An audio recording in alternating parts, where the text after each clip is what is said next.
जी हाँ, तो नमस्कार प्रणाम दोस्तों। आइए बात करते हैं भोजपुरी के superstar trending star hit machine Khesari Lal Yadav ji और वहीं लोकप्रिय गायिका शिल्पी राज जी का एक बहुत ही ज़बरदस्त वीडियो सॉन्ग यानी कल के सुबह में 6:45 पर वो भी अन्नपूर्णा फिल्म से जो है कि रिलीज किया जाएगा, जिस गाने को खेसारी लाल यादव और शिल्पी राज जी गाए हैं।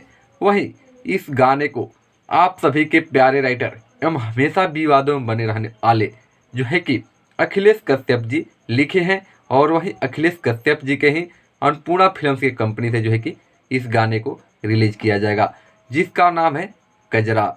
यानी आपको बता दें कि झगड़ा के बाद जो है कजरा का आना, मुझे तो लगता है कि बवाल होगा और बवाल तो बवाल नंबर 1 पर ट्रेंडिंग भी करेगा।